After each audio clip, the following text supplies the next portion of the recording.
જેની અમૃતવાણી તો વહી રહી સાક્ષાત મહિમા રૂપે, જેની બ્રાહ્મી સ્થિતિ અહોલી ન કરે સુભવ્ય અક્ષરપદે, શરણાગત નિજ અલ્પ જીવ સહુના શ્રેયાર્થ તત્પર રહે, કાકા સ્નેહલ સિંધુ દિવ્ય વિભુને હૈયું તો વંદન કરે. સજાનંદ સ્વામી મહારાજની જય જય જય. આજ કે આનંદ કી જય જય જય. સદગુરુદેવ કી જય જય જય. ગુરુહરિ કાકાજી મહારાજ, ગુરુહરિ પપ્પાજી મહારાજ, બંધુ બેલડી શતાબ્દી મહોત્સવ કી જય જય જય. ગુરુહરિ કાકાજી મહારાજ, કાંતિ કાકા મૈત્રી સુમિરન મહોત્સવ કી જય જય જય. પ્રગટ બ્રહ્મ સ્વરૂપ હરિપ્રસાદ સ્વામી મહારાજ આત્મીય ગુણાતીત સમાજ કી જય જય જય. પ્રગટ બ્રહ્મ સ્વરૂપ મુકુંદ જીવન સ્વામી ગુરુજી મહારાજ સાધુ પર્વ મહોત્સવ કી જય જય જય. પ્રગટ બ્રહ્મ સ્વરૂપ પ્રમુખ સ્વામી મહારાજ શતાબ્દી પર્વ મહોત્સવ કી જય જય જય. सब गुणातीत स्वरूपों की जय जय जय.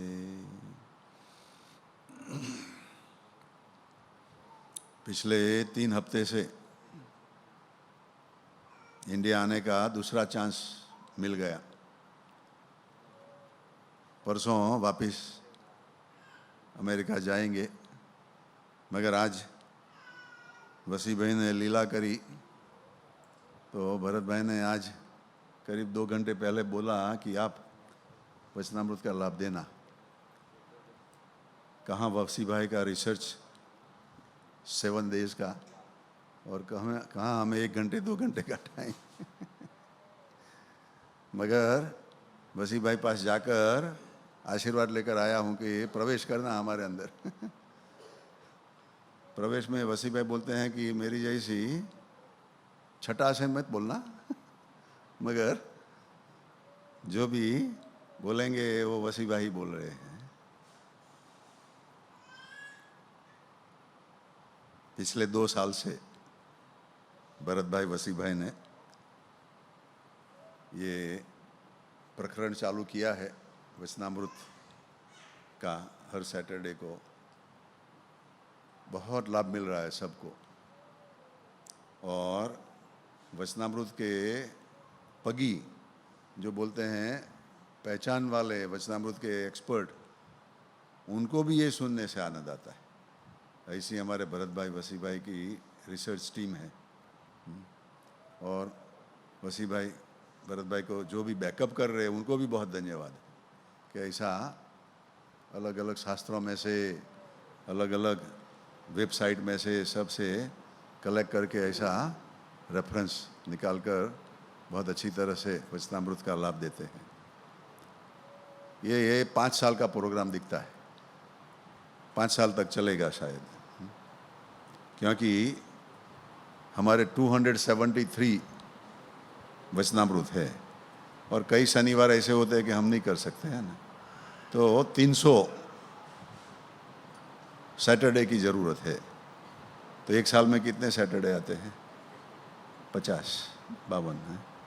तो 5-6 साल का तो प्रोग्राम है ही. तो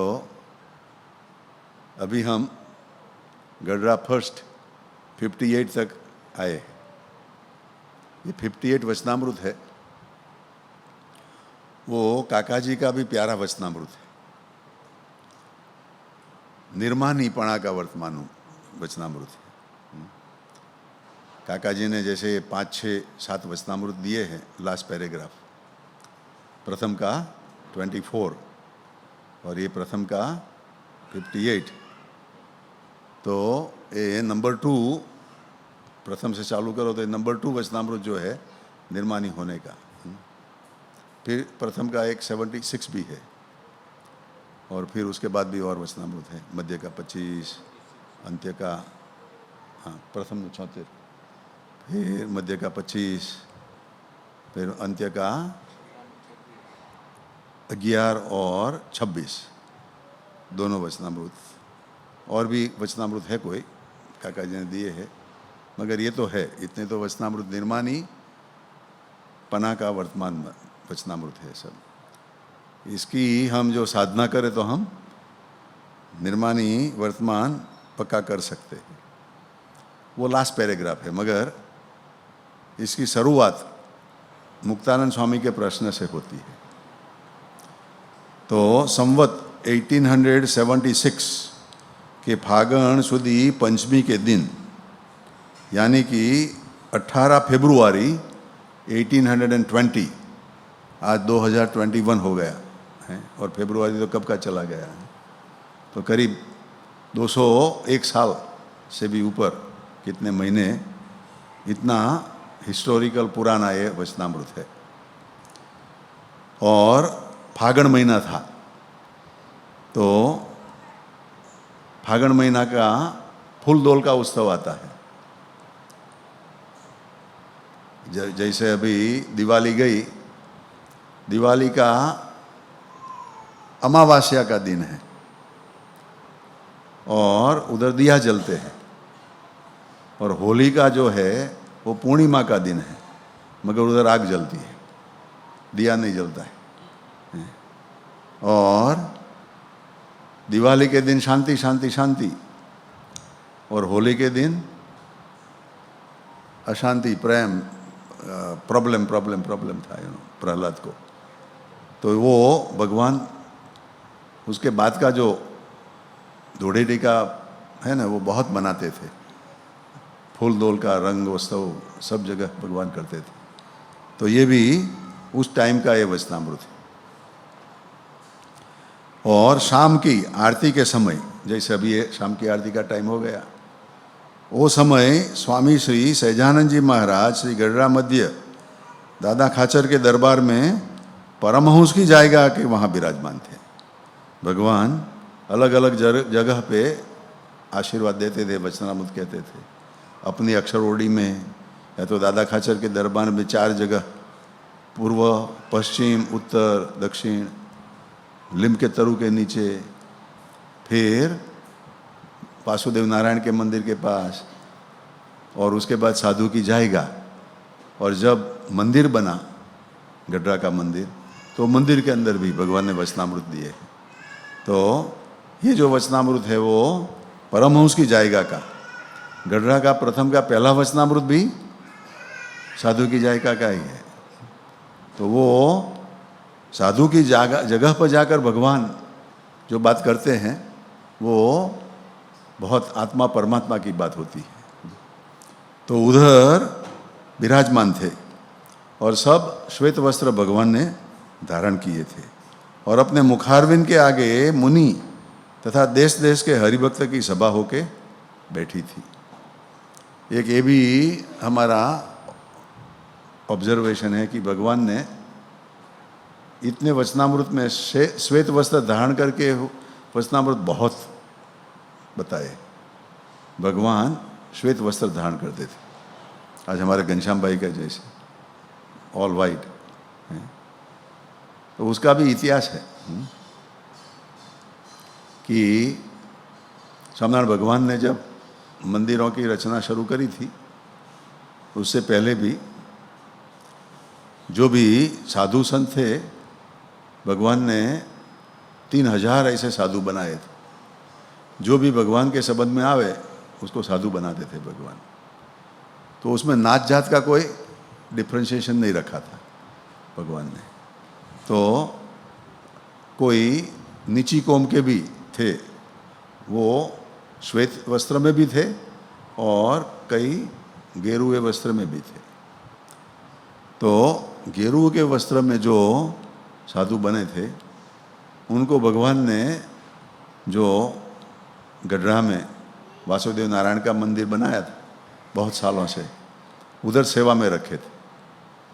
तो कई गढ़रा के लोग विरोध करने वाले, उन्होंने ऐसी बातें चलाई कि ये भगवान भी ब्राह्मण नहीं है और ब्राह्मण को शास्त्रों में ऑर्डर दिया गया है, परमिशन दी गई है कि वो ही भगवान की पूजा करे, मगर ये तो सबको उसमें शामिल कर देते हैं। तो ये हमारा हिंदू धर्म का गड़बड़ घोटाला कर रहे हैं, ऐसा आक्षेप दिया था भगवान ऊपर। तो भगवान ने सोचा कि अभी ज़माना पक्का नहीं हुआ है, आज देखते हैं हम तो कोई ऐसा बार नहीं रखा है। जिसके पास सेवक भाव ज़्यादा है, जिसके पास ज्ञान ज़्यादा है, वो कहीं भी साधु बनकर सेवा कर सकता है। मगर भगवान ने उस टाइम पे आर्ग्यूमेंट नहीं किया, उनकी हाँ में हाँ करके बोला चलो भाई हम ब्राह्मण को ही ये सब सौंपेंगे। मगर जो साधु गिरे हुए कपड़े वाले थे या तो वाइट में थे और लोअर कास्ट के थे, उसको रिस्पेक्ट देने के लिए भगवान ने वाइट कपड़ा पहनना पसंद किया कि मैं तो ब्राह्मण हूँ भाई, मुझे तो कोई कह नहीं सकता है कि आप ब्राह्मण नहीं हो। वो भी आर्ग्यूमेंट हुआ था। इसलिए मुक्तानंद स्वामी ने छपैया अयोध्या जाकर उनकी फैमिली को लोया में इकट्ठी करी थी। मगर भगवान ने बोला मैं तो ब्राह्मण हूँ, मगर मैं वाइट ड्रेस में रहूँगा। White dress is a symbol of purity, white dress is symbol of humbleness. जो एक पवित्रता आती है, हम्बलनेस दिखाई पड़ती है। तो ऐसे भगवान ने भी ऐसा सफ़ेद कपड़े में, वाइट ड्रेस में बहुत वचनामृत दिए हैं। फिर श्री जी महाराज बोले प्रश्न करो। भगवान चलकर साधु की जगह में आए हैं और पता है कि मुक्तानंद स्वामी को प्रश्न होगा। मुक्तानंद स्वामी के पास प्रश्न का भी लिस्ट होता रहता था। कई हरिभक्तों के लिए भी होते थे, कई अपने सेवकों के संतों के लिए भी होते थे, कई अपने के लिए भी होते थे। तो सीधा भगवान ने बात बताई कि प्रश्न करो। तो मुक्तानंद स्वामी भी भरेली बंदूक रेडी सवाल के लिए। तो मुक्तानंद स्वामी ने प्रश्न पूछा कि हे महाराज, जब भजन स्मरण करने को बैठते हैं तब भगवान के भक्त के अंतर में रजोगुण तमोगुण के वेग आते हैं, तब भजन स्मरण का सुख नहीं आता है। तो ये वेग कैसे चले जाए और भजन स्मरण का सुख कैसे आए? ये बात एक मुक्तानंद स्वामी की नहीं है, सब की है। जो भजन स्मरण में बैठते हैं, भजन का मतलब है धून, स्वामीनारायण स्वामीनारायण, या तो ऐसे भजन गाओ। और स्मरण का अर्थ है महिमा का विचार करो। उसके अंदर जब बैठते हैं तो रजोगुण और तमोगुण के वेग आते हैं। हमारे शास्त्र के अंदर 3 गुण बताया गया है, सत्वगुण, रजोगुण, तमोगुण। मगर उसको गुण शब्द बताया है। गुण का अर्थ है पॉजिटिविटी, दोष का अर्थ है नेगेटिविटी। हम गुण दोष दो शब्द का उपयोग करेंगे तो दोष नेगेटिविटी है, गुण पॉजिटिविटी है। और आयुर्वेद के अंदर शरीर के अंदर 3 दोष बताए गए हैं, वात, पित्त और कफ। ये 3 दोष है। उसमें भी बोलते हैं कि ये तीनों का बैलेंस हो तो शरीर अच्छा रहेगा। जैसे हम अभी बोलते हैं कि भाई हेल्दी लिविंग के लिए एक्सरसाइज करो, अच्छा खाना खाओ, अच्छी तरह से नींद लो, ये सब बैलेंस लाइफ का है। तो आयुर्वेद के अंदर बैलेंस लाइफ ये बताया गया था कि ये 3 दोष है, उसको बैलेंस में करो। एक भी दोष जो बढ़ जाएगा तो वो झगड़ा करेगा, प्रॉब्लम लाएगा। मगर तीनों जो बैलेंस में है तो शरीर अच्छा रहेगा। देखो दोष में भी गुण है, ये 3 दोष को बैलेंस करो तो गुण देगा आपको, शरीर की तबीयत अच्छी रखेगा। और शास्त्रों के अंदर 3 गुण बताए गए हैं, वो भी ये शरीर के गुण बताए हैं। आत्मा के गुण तो ये उनसे पर का है, वो गुण से पर है वो आत्मा तत्व। तो ये 3 गुण जो बताए गए हैं, तो गुण तो अच्छा ही होना चाहिए। उसमें भी जो सत्व गुण है वो तो सब मान्य करते कि भी अच्छा है। विष्णु भगवान भी सत्व गुण के भगवान माने जाते हैं। और ब्रह्मा और शिव को प्रॉब्लम आए रजोगुण तमोगुण के हिसाब से, मगर विष्णु भगवान का ऐसा शास्त्रों में नहीं बताया गया है। वो एलिवेटेड देव है, प्योर देव है। और सत्व स्वामीनारायण भगवान ने वचनामृत में भी एक जगह पे बताया है कि सत्वम यद ब्रह्म दर्शनम, ब्रह्म का दर्शन करने के लिए भी सत्वगुण की क्वालिटी चाहिए, तो ब्रह्म का दर्शन होगा। ऐसा एक जगह पे भगवान ने भी वचनामृत में भी बोला है। तो ये 3 गुण है, मगर ये 3 गुण के अंदर दोष भी है। जो ये 3 गुण का हम भगवान के भक्त और गुणातीत पुरुष को अप्लाई करे कि ऐसा है वैसा है, तो वो गुण है भी दोष हो जाएगा। मगर ये 3 गुण हमारे अंदर हम कैसे उसका सदुपयोग करें, कैसे उसको एलिवेट करें, तो इधर ये 3 में से 2 गुण की कंप्लेन मुक्तानंद स्वामी ने बताई है कि रजोगुण और तमोगुण का जब वेग आता है, वेग का मतलब वावाजोड़ा है, वो लिमिट में आएगा तो ठीक है, मगर जब वावाजोड़ा आता है तो ध्यान में बैठे हो तो भी उठ जाने का दिल हो जाता है। काका जी जब भी अमेरिका आते थे तो हमारे उधर एक हरि भक्त थे, उनके घर हम सैटरडे संडे को जाते थे, ठहरते थे, सत्संग करते थे। वो शिकागो के नज़दीक में था, हमारा वॉकिंगन करीब 35 माइल शिकागो से दूर हो जाता था। तो हम सैटरडे संडे उधर चले जाते थे, उधर सत्संग करते। उनका मकान भी अच्छा था, बड़ा मकान था, ऊपर भाड़े पर भी दिया था और एक लेवल पे वो सब रहते थे। तो वो हरि भक्त काका जी ने उनको बोला कि आप तो हरिप्रसाद स्वामी जी के भक्त हो, सेवक हो, तो आप ध्यान कैसे करते हो बताओ। तो उन्होंने बोला काका जी 1 मिनट से ज़्यादा ध्यान नहीं होता है। सुबह में महापूजा में पूजा में बैठता हूँ, 1 मिनट हो जाती, फिर खड़ा हो जाने का दिल हो जाता है, ऐसे ऐसे विचार आते। तो काका जी ने फिर टेक्निक बताई कि मन का कंट्रोल करने का है, मन को ट्रेन करने का है। और वो ध्यान में आप पहले से ऐसे 7 पॉइंट्स या 9 पॉइंट्स पॉजिटिव लिख कर तैयार करो, पेपर पर लिख कर तैयार करो और उसका पुनरावर्तन करो 1 2 3 4 5 6 7 8 9, और हर एक पॉइंट को 2 2 3 मिनट का टाइम दो, उसके ऊपर आप पॉजिटिव सोचते रहो।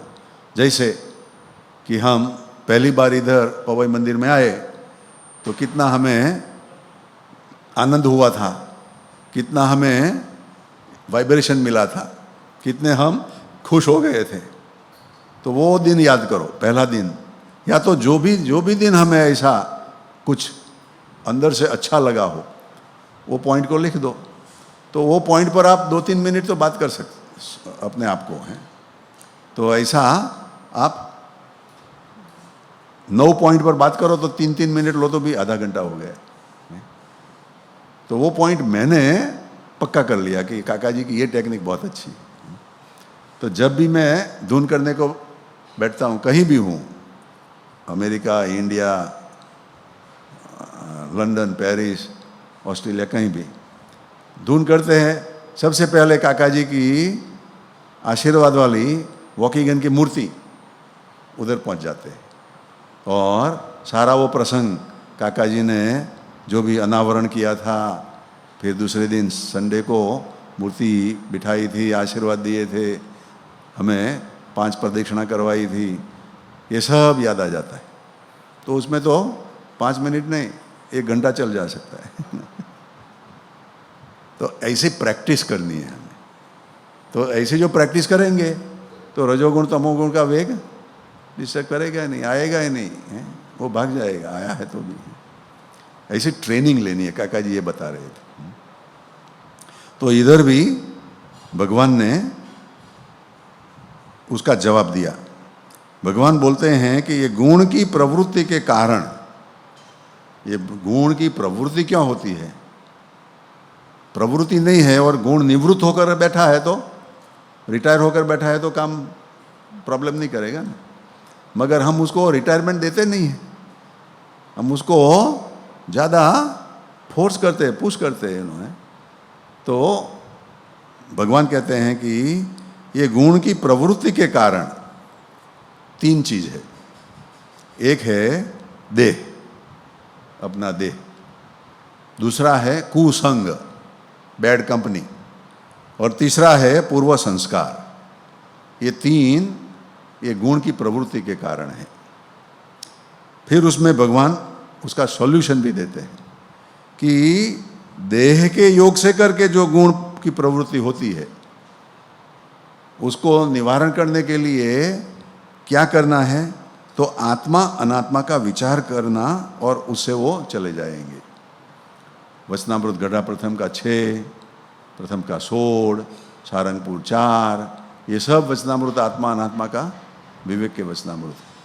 उसकी हम जो अच्छी तरह से समझदारी से पुष्टि करेंगे और देह भाव से अलग होने का हम अभ्यास करते रहेंगे, तो हमारा देह भाव से जो डिस्टर्बेंस आता है वो चला जाएगा। और यही काका जी ने ये टेक्निक बताई थी। आप 15-20 मिनट 30 मिनट ऐसे प्रसंग को लेकर करो तो आप देह भाव से पर, आप माइंड के साथ अटैच हो गए, देह के साथ नहीं, तो आपको वो देह भाव दूर करेगा। और भी देह भाव के बहुत भी ऐसे तो एग्जाम्पल और सॉल्यूशंस है। जैसे कि नवधा भक्ति है, वो भी स्वामीनारायण भगवान ने छेल्ला का 11 वचनामृत में बताई है कि स्थूल देह और सूक्ष्म देह को कैसे जीते। तो स्थूल देह को जीतने के लिए 4 चीज बताई है। पहला है वैराग्य, दूसरा है स्वधर्म, तीसरा है तप, और चौथा नियम। ये 4 चीज से हम स्थूल देह को जीत सकते हैं। सूक्ष्म देह को जीतने के लिए भगवान ने नवधा भक्ति बताई कि नवधा भक्ति से हम सूक्ष्म देह को जीत सकते हैं।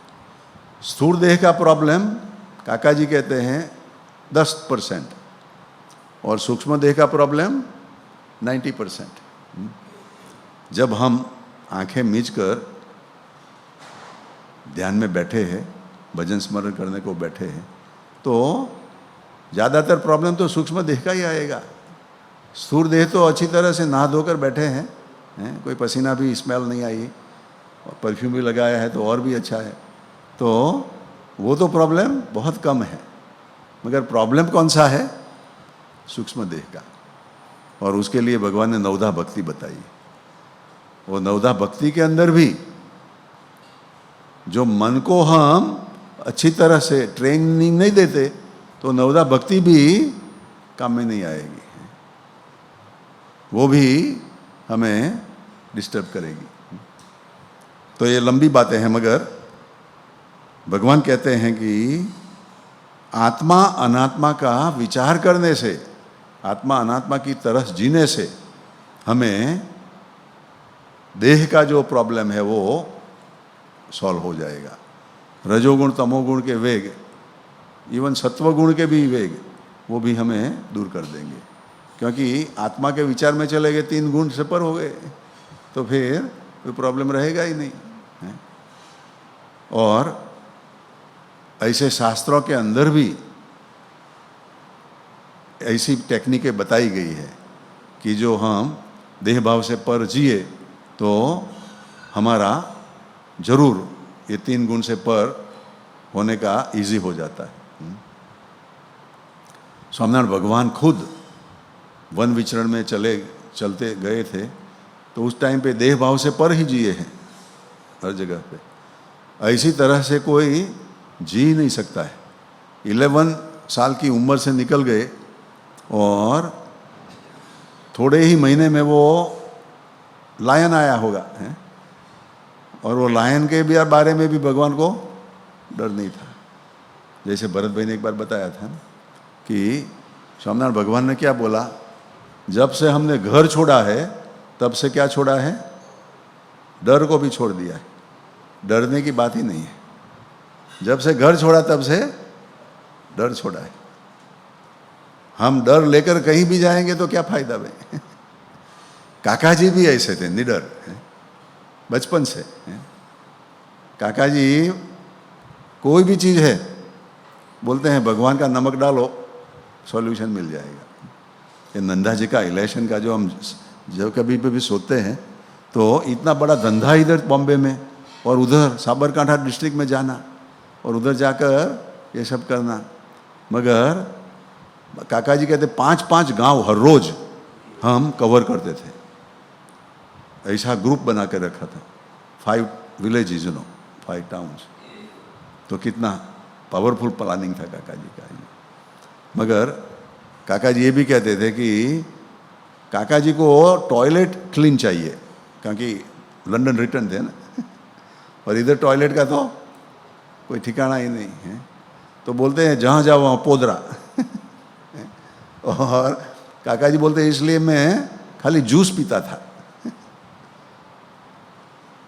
और करीब 10-11 बजे के बाद फिर अच्छी जगह पे कुछ टॉयलेट जाना है तो, नहीं तो 4-5 दिन के बाद एक बार टॉयलेट जाता था। काका जी ऐसा बोलते थे। बोलो काका जी ने कितना एडजस्ट कर दिया है इन्होंने, देह भाव से भी पर। तो इधर महाराज ने ये बात बताई, पहली बात कि जो देह से करके गुण का प्रवर्तन होता है तो आत्मा अनात्मा का विचार करके वो चला जाता है। फिर दूसरा कुसंग, बैड कंपनी। कुसंग से करके जो रजोगुण तमोगुण का वेग प्रवृत्ता है वो सत्संग से, संत के संग से दूर हो जाता है। देखो कितनी इजी टेक्निक बताई। कुसंग सत्संग, आप जिसको भी सत्संग मानते हो मगर वो आपको डिस्टर्ब करता है तो वो कुसंग ही है।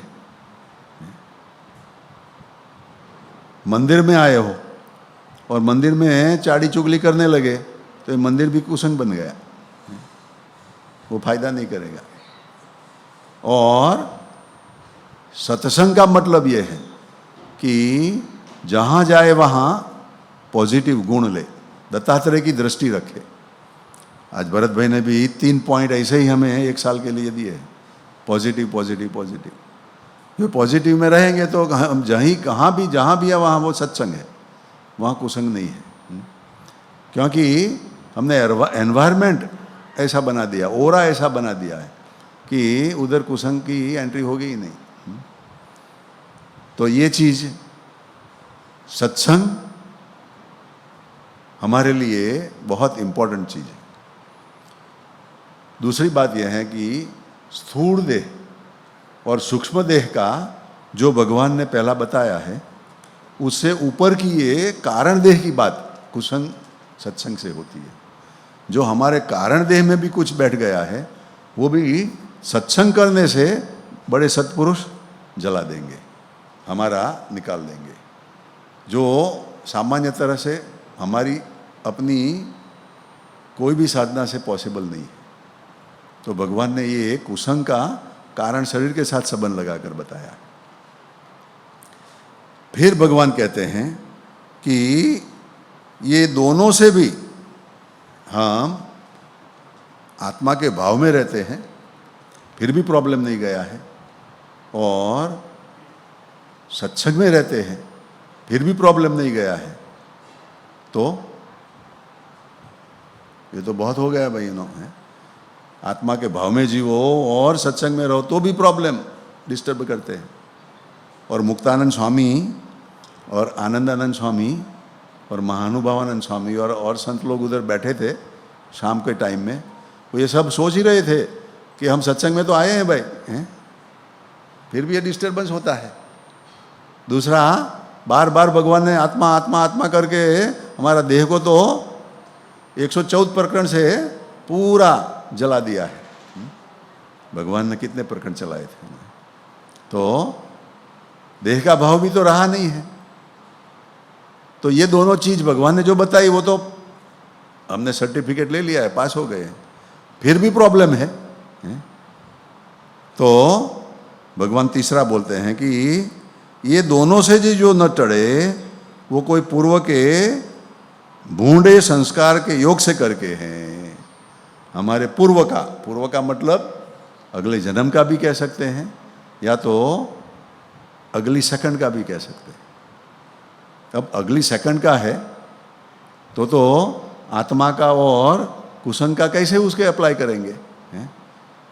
उसके अंदर वो है कि अगली सेकंड के अंदर हमने जो बड़े संत के अंदर मनुष्य भाव लिया तो कुसंग फेल, अपने शरीर के कुछ परवार रखी तो वो भी देह भी कैंसल हो गया।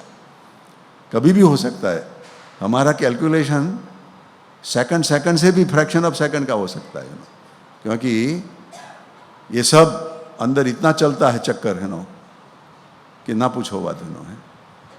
तो भगवान ने ये बोला कि ये पूर्व के बूढ़े संस्कार के योग से करके है, और दूसरा भगवान ने ये बोला कि ये दूर करना बहुत कठिन है। इसका मतलब कि ना ही बोल दिया कि भाई दूर हो ही नहीं सकता है। तो आनंदानंद स्वामी ने सोचा कि ये साधु होकर इसके पीछे पीछे भागते हैं और प्रकरण करते हैं, उसका क्या फायदा भाई हैं? सॉल्यूशन तो भगवान के पास होगा ही। तो आनंदानंद स्वामी ने फटाक से, मुक्तानंद स्वामी बोले उससे पहले प्रश्न पूछ लिया कि पूर्व के संस्कार मलिन हो वो कैसे चले। वो भी हमारे लिए, वो तो बड़े संत थे उन्होंने, किसी को आशीर्वाद दे तो उसका प्रॉब्लम चला जाए, तो हमारा तो क्या है। बड़े ऐसे आनंदानंद स्वामी इतने बड़े, उन्होंने ये पूछा कि पूर्व के संस्कार मलिन हो वो कैसे चले जाए। तो पूर्व का संस्कार यानी ये जन्म के भी या तो उसके पहले के शुभ अशुभ कर्म के संस्कार। और गुणातीतानंद स्वामी पहला प्रकरण की 337 बात में ये रेफरेंस बात समझाते हैं कि पूर्व का संस्कार ऐसा कहलाता है कि पूर्व का संस्कार यानी पूर्व किया गया हो वो, मगर ऐसा नहीं समझना। तब पूर्व संस्कार क्या है, तो आज भी जो क्रिया करते हैं वो कल के लिए पूर्व समझना। तो आनंदानंद स्वामी ने ये बात बताई। आनंदानंद स्वामी का इतिहास तो हम जानते हैं, इसलिए मैं डिटेल में नहीं जाता हूँ। तो स्वामीनारायण भगवान ने बहुत अच्छा जवाब दिया, शास्त्रों से पर का जवाब दिया कि अतिशय जो बड़े पुरुष हो उसके ऊपर जिसका राजीपा हो जाए तो उसके कैसे भी मलिन संस्कार हो वो नाश हो जाते हैं। अब सवाल ये है कि डेफिनेशन बड़े पुरुष, अतिशय बड़े पुरुष की डेफिनेशन क्या है। तो शास्त्रों के अंदर जो अतिशय बड़े पुरुष बताए गए हैं वो प्रकृति पुरुष के ऊपर के नहीं हैं। मगर गुणातीतानंद स्वामी जब ये पृथ्वी पर आए और शास्त्र से पर के वो पुरुष ये पृथ्वी पर आए, वो अतिशय बड़े पुरुष भगवान वो रेफरेंस देते हैं। मगर गुणातीतानंद स्वामी का सीधा नाम नहीं दिया है कि भादरा वाला गुणातीतानंद स्वामी का जाके सत्संग करो, ऐसा नहीं बोला। तो जब अतिशय बड़े पुरुष की बात आती है तो कई संत लोग इतने बड़े भी थे और मानते भी कि भाई मैं अतिशय बड़ा हूँ, तो बात उधर से रुक गई, आगे बढ़ने का मौका नहीं मिला। मगर जो सचमुच में जो जिज्ञासु हो तो ये प्रश्न पूछने चाहिए कि नाम दो, अतिशय बड़े का नाम दो। तो भगवान ने इधर ये दो चीज बताई, अतिशय और बड़े पुरुष। उसका जिसके ऊपर राजीपा हो तो कैसे भी मलिन संस्कार हो वो नाश हो जाएंगे। और बड़े पुरुष का राजीपा हुआ है तो राख है वो राजा बन जाता है। ये एम्यूनिटी की बात बताई, प्रॉस्पेरिटी की बात बताई, और कैसे भी बूढ़े प्रारब्ध हो वो रूढ़े हो जाते हैं, ये हमारे प्रॉब्लम की बात बताई। जो प्रॉब्लम मुक्तानंद स्वामी कह रहे हैं, वो जो हमारे प्रारब्ध में ऐसा आ जाता है कि हम ध्यान नहीं कर सकते हैं, वो रजोगुण तमोगुण के वेग बड़े पुरुष के आशीर्वाद से दूर हो जाते हैं। और तीसरी बात बताई कि इसके सर पर कैसा भी विघ्न आने वाला हो तो भी वो उसका नाश हो जाता है। विघ्न अलग अलग प्रकार के हैं। वैसे राजा का भी कोई प्रॉब्लम आ जाए तो भी विघ्न है, और अंदर का देवता इंद्र का भी प्रॉब्लम आ जाए तो वो भी विघ्न है, और उससे ऊपर का प्रकृति पुरुष तक का सब जो कोई प्रॉब्लम है वो सब विघ्न है। मगर ये सब कौन दूर कर सकता है? अक्षरधाम के मालिक स्वामीनारायण भगवान और गुणातीतानंद स्वामी। तो भगवान ने ये बोला, तो जब भगवान ये जवाब दे रहे थे ना, तो मुक्तानंद आनंदानंद स्वामी क्या सोच रहे थे कि आप ही बड़े पुरुष हो, अतिशय बड़े पुरुष आप ही हो, और आपका तो हमने शरण स्वीकारा है, तो अब हमने क्या चीज़ नहीं करी है, इतने इतने वर्तमान इतने इतने प्रॉब्लम ये सब किए हैं, और अभी भी आप बोलते रहते हो कि उसको राजी करो, तो राजी करने में क्या बाकी रह गया है? तो आनंदानंद स्वामी ने, जब मैं 1986 में इधर आया था ना, तब काका जी ने वचनामृत समझाया था, और उस टाइम पे मुझे बोला था कि आनंदानंद स्वामी ने ऊंचे आवाज़ से ये प्रश्न पूछा है। दूसरा प्रश्न है वो थोड़ा गुस्से में आकर पूछा है। तो उस टाइम काका जी ने ऐसा बोला था। फिर आनंदानंद स्वामी ने पूछा, 100 उपाय करिए तो मोटा पुरुष राजी था, क्या उपाय करे तो मोटा पुरुष राजी हो जाए? अभी थोड़ा वसी भाई का प्रवेश आ गया।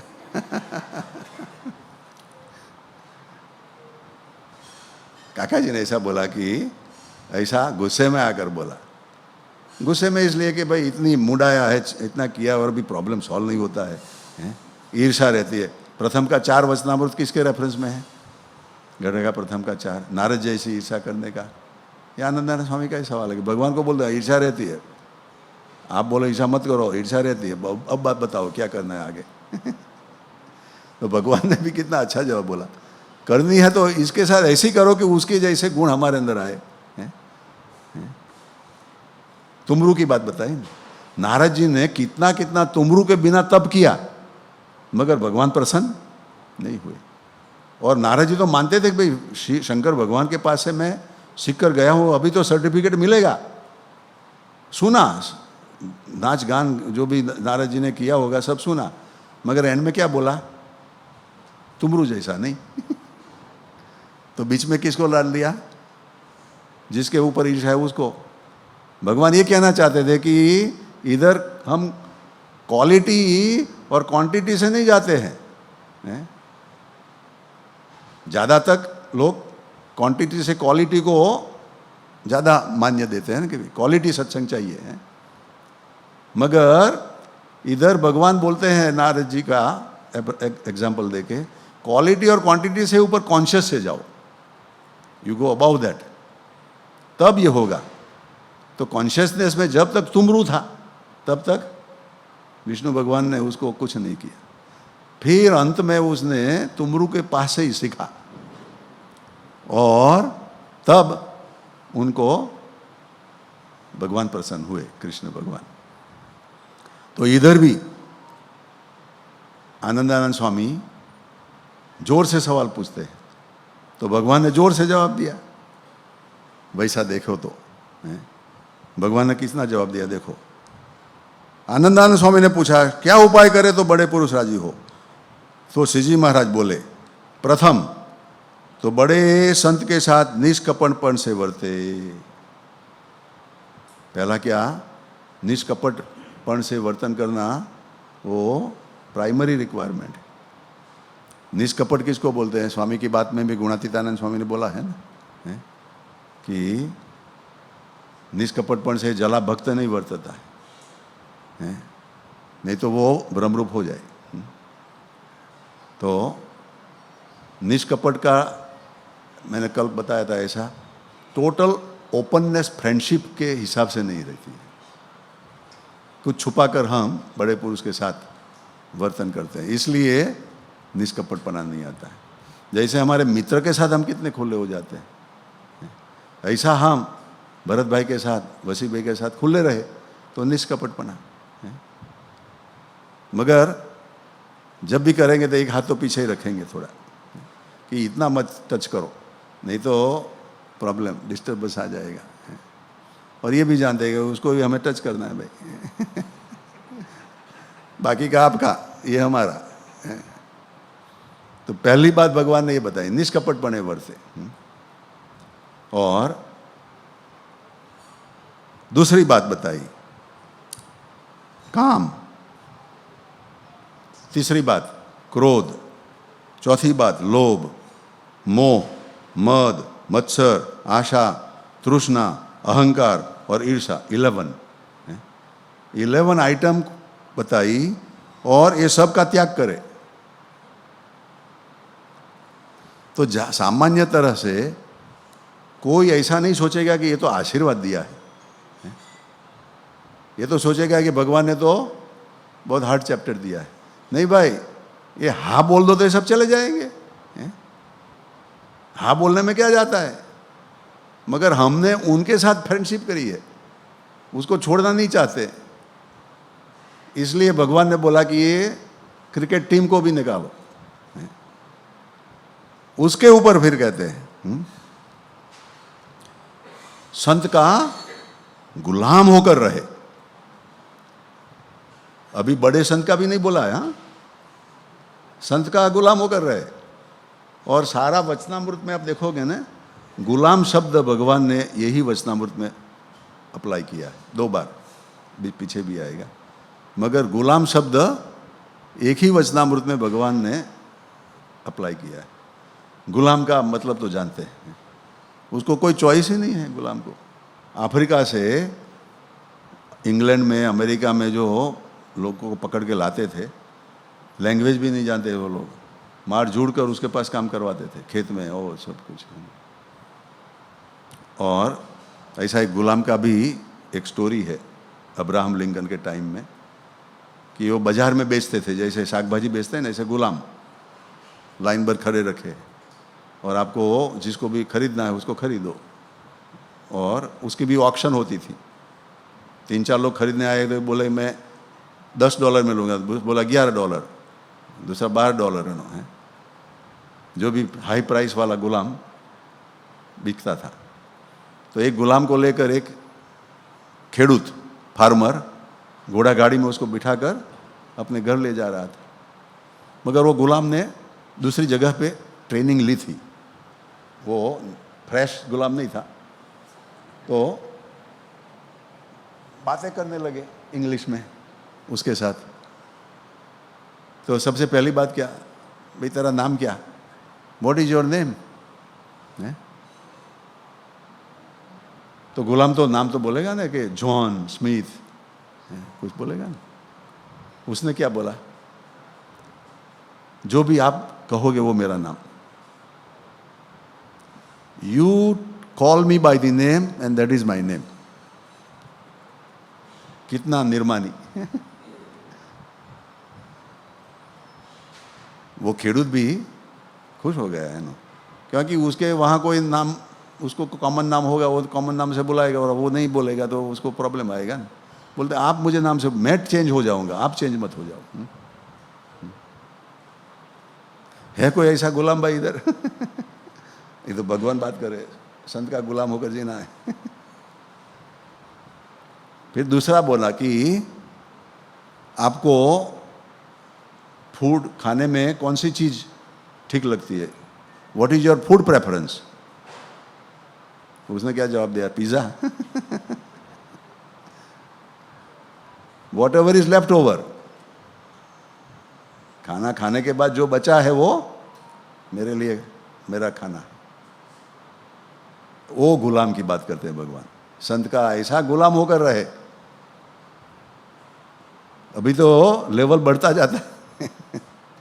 इससे भी आगे कहते हैं कि अंतर में मान टड़े भावे रहे, अंतर के अंदर निर्माणी रहे। मगर कई लोग अंतर में निर्माणी होते भी कड़काई से चलते हैं, वो बेंड डाउन नहीं हो जाएंगे, नमन नहीं करेंगे। भगवान बोलते हैं अंतर में मान टड़े भावे रहे, फिर भी देह से सबको नमता रहे। ये भी आनंदानंद स्वामी के लिए चैलेंज था। तो उसके ऊपर बड़े संत राजी होते हैं। इतना लंबा लिख दिया। तो इधर नहीं लिखा है, मगर काका जी ने बोला था कि आनंद स्वामी ने बोला कि भगवान ना ही बोल दो, कि होता ही नहीं है। मगर उधर महानुभावानंद स्वामी बैठे थे। वो पंजाब के ऊपर उत्तर भारत के ही थे वो, और उत्तर भारत के कुरुक्षेत्र के पास कड़ा गांव के थे वो। और उन्होंने सुना था कि जीवन मुक्त प्रकट हुए हैं। वो सुनकर घर से वो निकल गए। रास्ते में 2 आश्रम की महंताई का त्याग किया। जो तेजस्वी होगा उसको तो कोई महंताई देगा ही, तो उसका त्याग किया और गुजरात में जामनगर में आए और वहाँ स्वरूपानंद स्वामी मिले, स्वामीनारायण भगवान के संत। और फिर महाराज का भेंटा जेतलपुर में करवाया और पूर्व का हेत से महाराज के अंदर अपार स्नेह हो गया, साधु हो गए और अपने आप अत्यंत शुद्ध मुमुक्षु जीव थे। भक्ति में कोई पाखंड करे तो वो गुस्से में आकर उसको दंड करते थे, सजा करते थे। और महाराज के वचन पालन में वो कदापि भी पीछे नहीं पड़ते थे। और महाराज जी की आज्ञा से संस्कृत का अभ्यास भी किया था और खूब व्यवहार कुशल भी थे। और उन्होंने गुणातीतानंद स्वामी के प्रति बहुत भाव था। ये पॉइंट है, गुणातीतानंद स्वामी के प्रति उसको सद्भाव था। मगर स्वामीनारायण भगवान के स्वधाम जाने के बाद सद्भाव हुआ था। उसके पहले जब गुणातीतानंद स्वामी को भगवान ने ये गोदड़ी लेकर आए थे जब वड़ताल में, तो नहीं, गुणातीतानंद स्वामी ने 4 बातें करी थी कि हम आत्मा रूप से जिए या ध्यान करें या मरीज साधु की सेवा करे या तो बातें करे। तो भगवान ने उस टाइम पे जवाब नहीं दिया और मुक्तानंद स्वामी सबको बुलाया। और उस टाइम पे ये महानुभावानंद स्वामी भी उधर थे। तो भगवान ने बोला कि ये साधु जब मैं आ रहा था तो जैसे सांसी में लोहे का गोला पकड़ा हो ऐसा मुझे पकड़ के रखा था। तो महानुभावानंद स्वामी ने गुणातीतानंद स्वामी को डांटने का शुरू किया कि बेटी का बाप भगवान को ऐसी तरह से पकड़ता है, बंद कर, छोड़ दो। तो फिर भगवान ने बोला कि भाई हम आपको भी कहते हैं, आप भी करो, हम क्यों आपको ना बोलते हैं। मगर फिर जब प्रसंग आया तो बोलता था कि वो गुणातीतानंद स्वामी जो दबाड़ में मुंडा था वो, ऐसा कुछ रेफरेंस की बात है। तो महानुभावन स्वामी को जब गुणातीतानंद स्वामी जूनागढ़ के महंत बने और उसके बाद वो उधर जाते थे तो बहुत गुण आया था उसका। और उसको स्वामीनारायण भगवान ने गढ़ा प्रथम 78 वचनामृत में उसका बहुत प्रशंसा भी करी है महानुभावानंद स्वामी की। और स्वामीनारायण भगवान कभी कभी उनको मार्केंडेय मुनि कहते थे, उनको मार्केंड मुनि का विरुद्ध देते थे भगवान। तो अब महानुभावानंद स्वामी ने जो प्रश्न पूछा वो बहुत विनम्रता से भगवान को पूछा कि हे महाराज, सत्संग में रहते थके, हम सत्संग में तो है, देह भाव भरा है, हमारे अंदर कुसंग भरा है, तो सत्संग में रहते थके जितने भी अवगुण हो हमारे अंदर, नेगेटिविटी हो, वो सब नाश हो जाए, उसका पूरा निर्मूल हो जाए, कुंठित नहीं, निर्मूल हो जाए, नाश हो जाए, और दिन दिन प्रति भगवान की भक्ति की वृद्धि होती जाए, ऐसा कौन सा उपाय है?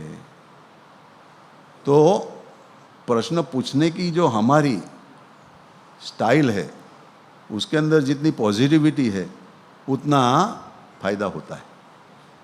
और ये भरत भाई हमें ये सिखा रहे हैं कि कोई हमें कैसा भी नेगेटिव स्टेटमेंट लेकर आए, मगर हम एक्साइट ना हो, हम हंसते रहे, धुन भजन करते रहे, तो वो चेंज हो जाएगा, फर्क पड़ेगा। तो ऐसा जब महानुभावों ने स्वामी ने पूछा, तो देखो भगवान भी कितना, जो हाईएस्ट लेवल का डिसिप्लिन का बात करी थी, भगवान 180 डिग्री टर्न अराउंड हो गए, एकदम सिंपल आंसर दिया जो हम सब अप्लाई कर सकते। नहीं तो एक बार किसी ने ऐसे हाईएस्ट लेवल की जो बात करी है ना, वो लेवल पर नीचे लेवल तक आएगी नहीं सकते, उसका ही बात करते रहेंगे ना। मगर भगवान हर एक भक्त है, हर एक संत है, उसके लेवल की बातें करते थे। तो भगवान ने भी कितना अच्छा जवाब दिया कि अब ये जो है, वो काका जी ने ये पैराग्राफ, बहुत इंपॉर्टेंट पैराग्राफ बोला है, निर्माणीपणा का पैराग्राफ बोला है। तो मैं थोड़ा बात करूंगा, भरत भाई उसके ऊपर बाकी का टाइम लेंगे। कितने कैरेक्ट पूरा करूँ? 8:30 है, पूरा करिए आप ज लाभ आपो थोड़ा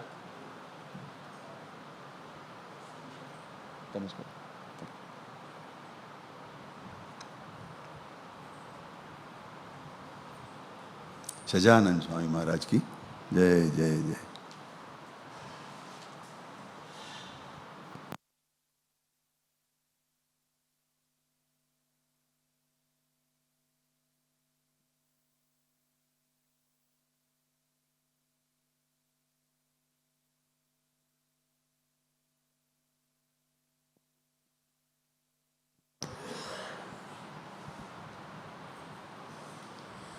श्रीमत्सद्गुणशालिनं चिदचिदि व्याप्तं च दिव्याकृतिं जीवे साक्षरमुक्तकोटिसुखदं नैकावताराधिपं ज्ञेयं श्रीपुरुषोत्तमं मुनिवरैः वेदादिकीर्त्यं विभुं तन्मूलाक्षरयुक्तमेव सहजानन्दं च वन्दे सदा। जेनी अमृतवाणी तो वैरई साक्षात् महिमारूपे, जेनी ब्राह्मी स्थिति अहोली न करे सुभव्य अक्षर पदे। शरणागत निजल्प जीव सहुनाश्रयार्थे तत्पर रहे, काका स्नेहल सिंधु दिव्य विभुने हयो तो वंदन करे। बोलो सहजान स्वामी महाराज जय, अक्षर पुरुषोत्तम महाराज जय, भगत जी महाराज जय, जागा स्वामी महाराज जय, कृष्ण जी अदा महाराज जय, शास्त्री जी महाराज जय, योगी जी महाराज, काका जी महाराज जय, पप्पा जी महाराज जय, हरि प्रसाद स्वामी महाराज जय, अक्षर विहारी स्वामी महाराज जय, प्रमुख स्वामी महाराज जय, संत भगवंत साहेब जी महाराज जय, प्रगट ब्रह्म स्वरूप महंत स्वामी महाराज, परम पूज्य दिनकर भाई महाराज जय, परम पूज्य गुरु जी महाराज जय, परम पूज्य वसी भाई महाराज जय, परम पूज्य बाप, परम पूज्य बेन, परम पूज्य ज्योति बेन, परम पूज्य दीदी, परम पूज्य आनंदी दीदी, परम पूज्य प्रेम बेन, परम पूज्य तारा बेन, परम पूज्य देवी बेन, परम पूज्य माधुरी बेन, परम पूज्य योगिनी बेन और सभी संत बहनों की जय जय जय। आज के आनंद की, सद्गुरु देव की।